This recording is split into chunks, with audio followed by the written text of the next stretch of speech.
Hi ಎಲ್ಲರಿಗೂ ನಮಸ್ಕಾರ. Welcome to Rekha's R&R YouTube channel. ಇವತ್ತು ನಾನು very important and very common matter ಬಗ್ಗೆ ಮಾತಾಡೋಣ ಅಂದ್ಕೊಂಡಿದ್ದೀನಿ. ಅದು ಟಾಪಿಕ್ ಬಂದುಬಿಟ್ಟು ಅಳುವುದು, ಕ್ರೈಯಿಂಗ್ ಅಂತ ಹೇಳ್ತೀವಿ ನಾವು. ಎಕ್ಸ್ಪೆಷಲಿ ಗಂಡು ಮಕ್ಕಳಿಗೆ ಈ ವಿಡಿಯೋ ತುಂಬ ಅಂದರೆ ತುಂಬ ಹೆಲ್ಪ್ ಆಗುತ್ತೆ ಅಂದ್ಕೊಂಡಿದ್ದೀನಿ. ಅಳುವುದು ಇದೊಂದು ನ್ಯಾಚುರಲ್ ಬಾಡಿ ತೋರಿಸುವಂಥ, ಸ್ಟ್ರೆಸ್ಸಿಗೆ ತೋರಿಸುವಂಥ ಒಂದು ರೆಸ್ಪಾನ್ಸ್ ಆಗಿದೆ. ಅಳೋದು ಇದು ತಪ್ಪಲ್ಲ. ಅಳಬೇಕು. ಮನುಷ್ಯ ಯಾವಾಗ ಮನಸ್ಸು ತುಂಬಿಕೊಂಡಿರ್ತಾನೆ, ದುಃಖ ತುಂಬಿಕೊಂಡಿರುತ್ತೆ, ಯಾವಾಗ ಅವನಿಗೆ ಎಮೋಷ್ನಲಿ ತುಂಬ ಡೌನ್ ಆಗಿರ್ತಾನೆ, ಮನಸ್ಸಲ್ಲಿ ದುಃಖ ತುಂಬಿಕೊಂಡಿರುತ್ತಲ್ಲ, ಆ ಟೈಮಲ್ಲಿ ಅಳೋದು ಇದು ತುಂಬ ಅಂದರೆ ತುಂಬ ಫಿಸಿಕಲಿ ಆಗಿರ್ಬೋದು, ಮೆಂಟಲಿ ಆಗಿರ್ಬೋದು, ತುಂಬ ಅಂದರೆ ತುಂಬ ಹೆಲ್ಪ್ ಮಾಡುತ್ತೆ. ಓಕೆ, ಅದರಲ್ಲಿ ನಾನು ಮೇನಾಗಿ ಹೇಳಬೇಕು ಅಂತಂದರೆ, ಗಂಡು ಮಕ್ಕಳು ಎಕ್ಸ್ಪೆಷಲಿ ಅಳೋದನ್ನ ತುಂಬ ಅಂದರೆ ತುಂಬ ಅವಾಯ್ಡ್ ಮಾಡ್ತಾರೆ. ಯಾಕೆ ಅಳು ಬರುತ್ತೆ ಅಂತಂದರೆ, ತುಂಬ ವರ್ಷಗಳಿಂದ ಮನಸ್ಸು ತುಂಬಿಕೊಂಡಿರುತ್ತೆ. ಯಾವುದೋ ವಿಚಾರನ ಅಳ್ಳಾರ್ದೆ ನಾವು ಮುಂದೆ ಹಾಕ್ಕೊಳ್ತಾನೆ ಹೋಗಿರ್ತೀವಿ. ಓಕೆ, ಅದೇನಾಗ್ಬಿಡುತ್ತೆ, ಎಲ್ಲೋ ಒಂದು ಮೂವಿಯಲ್ಲಿ ಸಾಂಗ್ ನೋಡಬೇಕಾದ್ರೆ ಅಳು ಬರುತ್ತೆ, ಎಲ್ಲೋ ಒಂದು ಮೂವಿಯಲ್ಲಿ ಸಿಚುವೇಶನ್ ಬಂದಾಗ ಅಳು ಬರುತ್ತೆ, ಯಾರೋ ಏನೋ ಅಂತಿರ್ತಾರೆ, ಯಾರಿಗೋ ಅಂತಿರ್ತಾರೆ, ಆ ವರ್ಡ್ಸ್ಗಳು ಕೇಳಿದಾಗ ಮನಸ್ಸಲ್ಲಿರೋ ದುಃಖ ಕಿತ್ಕೊಂಡು ಬರುತ್ತೆ. ಆ ಗ್ರೀಫ್ ಅಂತ ಹೇಳ್ತೀವಿ ನಾವು. ಆ ಸಿಚುವೇಶನ್ನಲ್ಲಿ ನಾವು ಅಳದೇ ಇದ್ದಾಗ ಆ ದುಃಖ ಮನಸ್ಸಲ್ಲಿ ತುಂಬ್ಕೊಂಡು ಏನಾಗುತ್ತೆ, ಒಂದು ಫೈನ್ ಡೇ ಗೊತ್ತೋ ಗೊತ್ತಿಲ್ಲದೇನೋ ಕಣ್ಣೀರಾಗಿ ಹರಿಯಕ್ಕೆ ಸ್ಟಾರ್ಟ್ ಆಗುತ್ತೆ. ಅದಕ್ಕೆ ಹೇಳ್ತಾ ಇರೋದು, ಅವಾಗ ಏನು ದುಃಖ ಆಗಿರುತ್ತಲ್ಲ, ಅವಾಗ ಏನು ನಮ್ಮ ಮನಸ್ಸಿಗೆ ನೋವಾಗಿರುತ್ತಲ್ಲ, ಅದನ್ನು ಗೋತ್ರೂ ಮಾಡೋದು ತುಂಬ ಅಂದರೆ ತುಂಬ ಇಂಪಾರ್ಟೆಂಟ್ ಆಗುತ್ತೆ.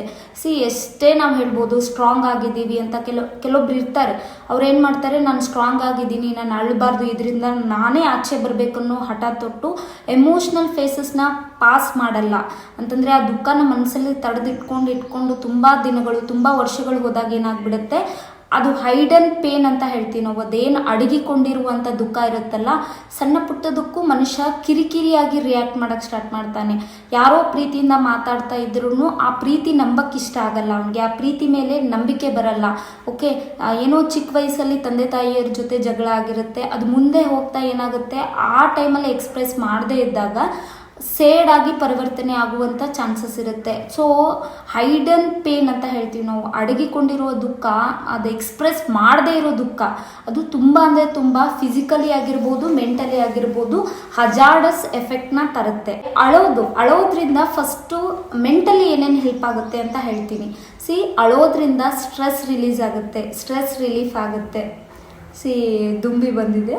Okay, I don't know, may be ನಾನೇ ಹೂ ಥರ ಕಾಣ್ತಾ ಇದ್ದೀನೇನೋ, ಜಸ್ಟ್ ಅ ಜೋಕ್. ಓಕೆ, ಅಳೋದ್ರಿಂದ ಏನು ಉಪಯೋಗ ಆಗುತ್ತೆ ಮೆಂಟಲಿ ಅಂತಂದರೆ, ಮನುಷ್ಯನಿಗೆ ಸ್ಟ್ರೆಸ್ ರಿಲೀಸ್ ಆಗುತ್ತೆ. ಓಕೆ, ತುಂಬ ದಿನದಿಂದ ಈಗ ಮನುಷ್ಯ ಸ್ಟ್ರೆಸ್ಸಲ್ಲಿದ್ದಾಗ ಏನು ಮಾಡ್ತಾನೆ, ಚಿಕ್ಕ ಪುಟ್ಟದಕ್ಕೂ ಕಿರಿಕಿರಿ ಮಾಡೋಕ್ಕೆ ಸ್ಟಾರ್ಟ್ ಮಾಡ್ತಾನೆ. ಫಾರ್ ಎಕ್ಸಾಂಪಲ್, ಅಪ್ಪ ನನಗೆ ಇದನ್ನು ಕೊಡಿಸು ಅಂತಂದರೆ ಮಕ್ಕಳ ಮೇಲೆ ರೇಗಾಡೋದು, ಮಕ್ಕಳು ಏನೋ ಚಿಕ್ಕ ಪುಟ್ಟದ್ದು ತಪ್ಪು ಮಾಡ್ತಿರ್ತಾರೆ, ಜೋರಾಗಿ ಕೆನೆಗೆ ಬಾರಿಸ್ಬಿಡೋದು, ಹೆಂಡತಿ ಟಿಫಿನ್ ಬಾಕ್ಸ್ ಕಟ್ತಿರ್ತಾಳೆ, 5 ನಿಮಿಷ ಲೇಟ್ ಆದ್ರೂ ಹೆಂಡತಿ ಮೇಲೆ ಕಿರ್ಚಾಡೋದು. ವರ್ಕ್ ಮೇಲೆ ಸ್ಟ್ರೆಸ್ ಆಗಿರ್ಬೋದು, ಅಥವಾ ಮನೆಯಲ್ಲಿ ನಡೆದಂಥ ಸಣ್ಣ ಪುಟ್ಟ ಏರಿಳಿತಗಳಾಗಿರ್ಬೋದು, ಅದನ್ನು ಯಾವುದನ್ನು ನಾವು ಎಕ್ಸ್ಪ್ರೆಸ್ ಮಾಡದೇ ಇದ್ದಾಗ ಕೆಲವೊಬ್ರು ಏನು ಮಾಡ್ತಾರೆ, ಮ್ಯಾನೇಜ್ ಮಾಡಿಬಿಡ್ತಾರೆ ಮೆಂಟಲಿ. ಕೆಲವೊಬ್ರು ಏನು ಮಾಡ್ತಾರೆ, ಮ್ಯಾನೇಜ್ ಮಾಡೋಕ್ಕಾಗಲಾರ್ದೆ ಹೈಡ್ ಮಾಡ್ಕೊಳ್ತಾರೆ ಮನಸ್ಸಲ್ಲಿ. ಅದನ್ನು ದುಃಖ ಅಂತಲೇ ಕನ್ಸಿಡರ್ ಮಾಡಲ್ಲ. ಕೆಲವೊಬ್ರು ದುಃಖ ಆಗಿರೋದನ್ನು ಎಕ್ಸ್ಪ್ರೆಸ್ ಮಾಡಬಾರ್ದು ಅಂತ ಹೈಡ್ ಮಾಡಿರ್ತಾರೆ. ಅಂಥವ್ರಿಗೆ ಹೇಳ್ತಾ ಇರೋದು, ಆ ಥರ ಏನಾದರೂ ನಿಮ್ಮ ದಿನಚರಿಯಲ್ಲಿ ಆ ಥರ ಸಿಚುವೇಶನ್ ಬಂದರೆ ದಯವಿಟ್ಟು ಎಲ್ಲರ ಮುಂದೆ ಅಳಕ್ಕಾಗಲಿಲ್ಲ ಅಂತಂದ್ರೂ ಯಾವ್ದಾದ್ರು ಒಂದು ಪ್ರೈವೇಟ್ ಪ್ಲೇಸ್ನ ನೋಡಿಬಿಟ್ಟು ಎಕ್ಸ್ಪ್ರೆಸ್ ಮಾಡಿ. ಲೈಕ್ ನೀವು ಮಲಗುವಂಥ ಟೈಮಲ್ಲಿ ಆಗಿರ್ಬೋದು, ರಾತ್ರಿ ಮಲಗಬೇಕಾದ್ರೆ ಬೆಡ್ಶೀಟ್ ಉಟ್ಕೊಂಡು ಮನಸ್ಸು ಹಗುರ ಆಗೋಷ್ಟು ಬಿಡಬೇಕು. ಓಕೆ, ಇಲ್ಲಾಂತಂದರೆ ಯಾರೂ ಇಲ್ಲ ಜಾಗದಲ್ಲಿ ಹೋಗಿ ನಿಮ್ಮನ್ನು ನೀವು ಎಕ್ಸ್ಪ್ರೆಸ್ ಮಾಡ್ಕೊಳ್ಳಿ. ಫಾರ್ ಎಕ್ಸಾಂಪಲ್, ನಿಮ್ಮ ಫ್ರೆಂಡ್ಸ್, ನಿಮ್ಮ ಕ್ಲೋಸ್ ಫ್ರೆಂಡ್ ಯಾರಿದ್ದಾರೆ ಅವ್ರಿಗೆ ಕಾಲ್ ಮಾಡಿಬಿಟ್ಟು ನಿಮ್ದು ಏನಿದೆ, ಎಂತ ಇದೆ ಅಂತ ಹೇಳ್ಕೊಂಡು ಶೇರ್ ಮಾಡಿ ಅಳಿ. ಬೇಸಿಕಲಿ ಏನು ಹೇಳ್ತಾ ಇದ್ದೀನಿ ಅಂತಂದರೆ, ನಿಮಗೆ ಅಂತ ನೀವು ನಿಮ್ಮ ದುಃಖನ ಎಕ್ಸ್ಪ್ರೆಸ್ ಮಾಡೋಕ್ಕೆ, ನಿಮ್ಮ ಮನಸ್ಸಲ್ಲಿ ಅಡಗಿರುವಂಥ ದುಃಖನ ಎಕ್ಸ್ಪ್ರೆಸ್ ಮಾಡೋಕ್ಕೆ ಒಂದು ಪ್ರೈವೇಟ್ ಪ್ಲೇಸ್ನ, either friend or one place or temple or bedsheet, anything, just search, you just find a good place to cry. ಇದರಿಂದ ಏನಾಗುತ್ತೆ, ತುಂಬ ಅಂದರೆ ತುಂಬ ಉಪಯೋಗ ಆಗುತ್ತೆ. ಓಕೆ, ಅದ್ರ ಜೊತೆ ಸ್ಟ್ರೆಸ್ ರಿಲೀಫ್ ಆಗುತ್ತೆ. ಕಾರ್ಟಿಸೋಲ್ ಅನ್ನೋ ಒಂದು ಸ್ಟ್ರೆಸ್ ಹಾರ್ಮೋನ್ ಇದೆ, ಅದು ಕಡಿಮೆ ಆಗುತ್ತೆ. ಓಕೆ, ಸ್ಲೀಪ್ ಇಂಪ್ರೂವ್ಮೆಂಟ್ ಆಗುತ್ತೆ. ಅದು ಮನುಷ್ಯ ಮೆಂಟಲ್ ಸ್ಟ್ರೆಸ್ ಎಲ್ಲ ಕರಗಿ ನೀರಾಗಿ ಹೋಗಿರುತ್ತಲ್ಲ, ಮನುಷ್ಯನಿಗೆ ನಿದ್ದೆ ಚೆನ್ನಾಗಿ ಬರುತ್ತೆ.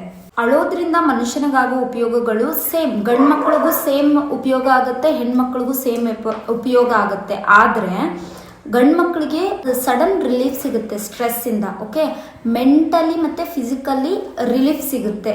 ಓಕೆ, ಮೂಡ್ ಇಂಪ್ರೂವ್ಮೆಂಟ್ ಆಗುತ್ತೆ. ಈಗ ಬ್ಯಾಡ್ ಮೂಡಿಂದ ಗುಡ್ ಮೂಡಿಗೆ ಅಂತಂದ್ರೆ ನೆಗೆಟಿವಿಟಿಯಿಂದ ಪಾಸಿಟಿವಿಟಿಗೆ ಹೋಗೋಕ್ಕೆ ಹೆಲ್ಪ್ ಮಾಡುತ್ತೆ. ಅದ್ರ ಜೊತೆಗೆ ಮಾನಸಿಕ ಸ್ಥಿತಿ ಉತ್ತಮ ಆಗುತ್ತೆ, ನಿದ್ದೆ ತುಂಬ ಚೆನ್ನಾಗಿ ಬರುತ್ತೆ, ಕಣ್ಣು ತುಂಬ ನಿದ್ದೆ ಬರುತ್ತೆ. ಅಳೋದ್ರಿಂದ ಏನಾಗುತ್ತೆ, ನಿದ್ದೆಗೆ ಬೇಕಾಗಿರುವಂಥ ಹಾರ್ಮೋನ್ಗಳು ರಿಲೀಸ್ ಆಗಕ್ಕೆ ಸ್ಟಾರ್ಟ್ ಆಗುತ್ತೆ. ಸೊ ಇದರಿಂದ ಏನಾಗುತ್ತೆ, ಕ್ವಾಲಿಟಿ ಆಫ್ ಸ್ಲೀಪ್ ಕೂಡ ಇಂಪ್ರೂವ್ ಆಗುತ್ತೆ. ಅದ್ರ ಜೊತೆಗೆ ಕಣ್ಣಿನ ಹೆಲ್ತ್ ಕೂಡ ಇಂಪ್ರೂವ್ ಆಗುತ್ತೆ. ಕಣ್ಣಿಗೆ ಬೇಕಾದ, ಈಗ ಅತ್ತಾಗ ಕಣ್ಣಲ್ಲಿ ಡರ್ಟ್ ಬಿದ್ದಿರುತ್ತೆ, ಸೊ ಅಳೋದ್ರಿಂದ ಕಣ್ಣಿನ ಹೆಲ್ತ್ ಕೂಡ ಇಂಪ್ರೂವ್ ಆಗುತ್ತೆ. ಹೇಗೆ ಅಂತಂತಂದರೆ, ಅಳೋದ್ರಿಂದ ಕಣ್ಣಲ್ಲಿ ಬಿದ್ದಂಥ ಡರ್ಟ್ ಆಗಿರ್ಬೋದು, ಈ ಲೈನಲ್ಲಿರುವಂಥ ಎಲ್ಲ ಪಾರ್ಟಿಕಲ್ಗಳು ಕರಗ್ಬಿಟ್ಟು ಏನಾಗುತ್ತೆ, ಕಣ್ಣೀರಾಗಿ ಹೋಗುತ್ತೆ. ಸೊ ಇದರಿಂದ ಕಣ್ಣು ಕೂಡ ಸ್ವಚ್ಛ ಆಗುತ್ತೆ, ಕಣ್ಣಿನ ಆರೋಗ್ಯ ಕೂಡ ಇಂಪ್ರೂವ್ ಆಗುತ್ತೆ. ಇದರಲ್ಲಿ ಹೊರಗಡೆ ಧೂಳಲ್ಲಿ ಓಡಾಡ್ತಿರ್ತೀರ, ಸೊ ವಾರಕ್ಕೊಂದ್ಸಲ ಅಳೋದು it's a very natural thing. ಆಮೇಲೆ ಕಣ್ಣಿನ ಹೆಲ್ತಿಗೆ ಕೂಡ ಒಳ್ಳೇದಾಗುತ್ತೆ. ಓಕೆ, ಅದ್ರ ಜೊತೆಗೆ ನಾನು ಹೇಳಿದ್ನಲ್ಲ, ನಿದ್ದೆ ಇಂಪ್ರೂವ್ ಆಗುತ್ತೆ, ಆಮೇಲೆ ಮಾನಸಿಕ ಸ್ಥಿತಿ ಉತ್ತಮ ಆಗುತ್ತೆ, ಚಿಕ್ಕ ಪುಟ್ಟದಕ್ಕೂ ಕಿರಿಕಿರಿ ಮಾಡೋದು, ಇರಿಟೇಷನ್ ಆಗೋದು ಇದೆಲ್ಲ ಬಂದಾಗುತ್ತೆ. Okay, this is what a crying help a man. Okay, mentally and physically. Okay, mentally and physically. So please do cry when you feel to cry. Okay, ನಿಮ್ಗೆ ಯಾವಾಗ ಅಳ್ಬೇಕನ್ಸುತ್ತೆ ಅಳಿ, ಅದರಲ್ಲಿ ಏನೂ ತಪ್ಪಿಲ್ಲ. ಈಗ ಅಳೋದ್ರಲ್ಲಿ ಏನಾಗುತ್ತೆ, ಉಸಿರಾಟ ಏರಿಳಿತ ಆಗುತ್ತೆ. ಈಗ ಉಸಿರು ತಗೊಳ್ಳೋದೆಲ್ಲ ಸ್ಪೀಡಪ್ ಈ ಥರ ಎಲ್ಲ ಆಗುತ್ತೆ, ಲೈಕ್ ಬ್ರೀತಿಂಗ್ ಎಕ್ಸಸೈಸ್ ಟೈಪ್ ಆಗುತ್ತೆ.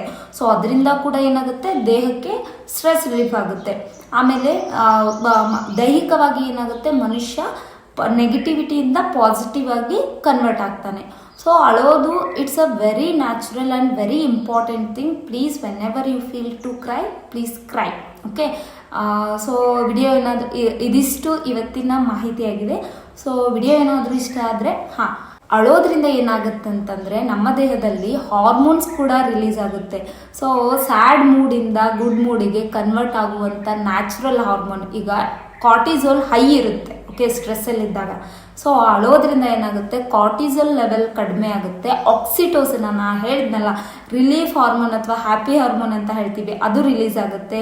ಎಂಡೋರ್ಫಿನ್ ಅನ್ನೋ ಒಂದು ಹಾರ್ಮೋನ್ ಇದೆ, ಅದು ಕೂಡ ರಿಲೀಸ್ ಆಗುತ್ತೆ. ಸೊ ಇದರಿಂದ ಏನಾಗುತ್ತೆ, ಮನುಷ್ಯನಿಗೆ ನ್ಯಾಚುರಲ್ ಆಗಿ ಸ್ಟ್ರೆಸ್ ಕಡಿಮೆ ಆಗುತ್ತೆ. ಸೊ ದಯವಿಟ್ಟು ಕಣ್ಣೀರು ಬಂದಾಗ ಅಳಿ, ದುಃಖ ಬಂದಾಗ ಅತ್ತು ನಿಮ್ಮ ತನನ ನೀವು ಎಕ್ಸ್ಪ್ರೆಸ್ ಮಾಡ್ಕೊಳ್ಳಿ. ಎಲ್ಲರ ಮುಂದೆ ಅಳಕ್ಕೆ ನಾಚಿಕೆ ಆಗ್ತಾ ಇದೆ, ಎಲ್ಲರ ಮುಂದೆ ಅಳಕ್ಕೆ ಈಗೂ ಹರ್ಟ್ ಆಗ್ತಾ ಇದೆ ಅಂದರೆ ಒಂದು ಒಳ್ಳೆ ಫ್ರೆಂಡ್ ಹುಡುಕಿ ಅಥವಾ ಒಂದು ಒಳ್ಳೆ ಪ್ಲೇಸ್ ಹುಡ್ಕೊಂಡ್ಬಿಟ್ಟು ನಿಮ್ಮನ್ನು ನೀವು ಎಕ್ಸ್ಪ್ರೆಸ್ ಮಾಡ್ಕೊಳ್ಳಿ ಅಂತ ಹೇಳ್ತಾ ಈ ವಿಡಿಯೋ ನಿಮಗೆ ಎಂಡ್ ಮಾಡ್ತಾ ಇದ್ದೀನಿ. ವಿಡಿಯೋ ಏನಾದರೂ ಇಷ್ಟ ಆದರೆ ದಯವಿಟ್ಟು ಲೈಕ್ ಮಾಡಿ. ಪ್ಲೀಸ್ ಬೇರೆ ಗಂಡು ಮಕ್ಕಳಿಗೂ ವಿಡಿಯೋ ಶೇರ್ ಮಾಡಿ, ಯಾಕಂತಂದರೆ ಇನ್ಫಾರ್ಮೇಷನ್ ಈಸ್ ವೆರಿ ಇಂಪಾರ್ಟೆಂಟ್ ಅಲ್ವಾ. ಸೊ ವಿಡಿಯೋ ಇಷ್ಟ ಆದರೆ ಲೈಕ್ ಮಾಡಿ, ಶೇರ್ ಮಾಡಿ, ನನ್ನ ಚಾನಲ್ನ ಸಬ್ಸ್ಕ್ರೈಬ್ ಮಾಡಿ. ನಾನು ನಿಮ್ಗೆ ಇಷ್ಟ ಆಗ್ತಾ ಇದ್ದರೆ, ನನ್ನ ಕಂಟೆಂಟ್ಗಳು ನಿಮಗೆ ಇಷ್ಟ ಆಗ್ತಿದ್ರೆ, ನಿಮಗೆ ಯಾವುದಾದ್ರೂ ಕಂಟೆಂಟ್ ಮೇಲೆ ವಿಡಿಯೋ ಬೇಕಾದರೆ ದಯವಿಟ್ಟು ಕಮೆಂಟ್ ಸೆಕ್ಷನ್ನಲ್ಲಿ ಟಾಪಿಕ್ ಹಾಕಿ. ಆ್ಯಂಡ್ ನೀವು ತೋರಿಸ್ತಿರೋ ಪ್ರೀತಿಗೆ ನಾನು ನಿಜವಾಗ್ಲೂ ಆಭಾರಿ. Thank you very much. My name is Rekha. Please support me. Thank you. ಧನ್ಯವಾದಗಳು.